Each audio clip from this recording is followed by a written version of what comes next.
আলহামদুলিল্লাহ কাসীরান। সম্মানিত ভাইরা, আপনারা সম্মানিত ভাইরা, আল্লাহ রাব্বুল আলামিনের রসের মেহমানিতে এই গরমের সদরে মাহফিল মুহতারাম আমিরে জামাত চিরাই সুস্থ হয়ে যাবেন ইনশাআল্লাহ। আমি আল্লাহ তাআলার শুকরিয়া আদায় করি, আল্লাহ তাআলার শুকরিয়া আদায় করি আবার আপনাদের সামনে দাঁড়াতে পেরেছি। আমি বলেছিলাম দুর্নীতিমুক্ত বাংলাদেশ ইনশাআল্লাহ সবাইকে নিয়ে আমরা গড়ব। আমরা কথা দিচ্ছি বাংলাদেশ জামাত ইসলামী যদি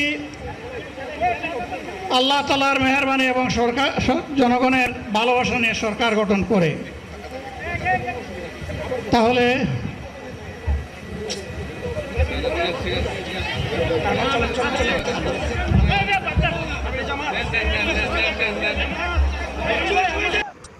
সবাই চাপ দিচ্ছে, কেউ বলে ভাই শেষ করেন, কেউ বলে চাচা শেষ করেন। আমি তাদেরকে নিশ্চয়তা দিয়ে বলছি, আমার মত আমার আল্লাহ নির্ধারিত সময় থেকে 1 সেকেন্ড আগে হবে না। হায়াত যা দিয়েছেন তার 1 সেকেন্ড আগেও আমি যাব না। আল্লাহর কাছে আবারও তৌফিক চাই। আপনাদের কাছে যে কষ্ট হয়েছে, আমি তো এখানে শান্তিতে বসেছিলাম, আর চতুর্দিকে শুধু দৃষ্টি পাচ্ছিলাম।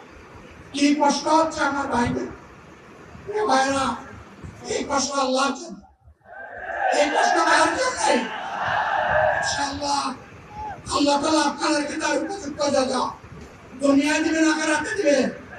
আপনাদের এই টাকার বিনিময়ে নতুন বাংলাদেশ আমরা পেয়ে যাব। আসুন সেই নতুন বাংলাদেশের জন্য একবার স্লোগান দিয়ে শেষ করি, নারে তাকবীর।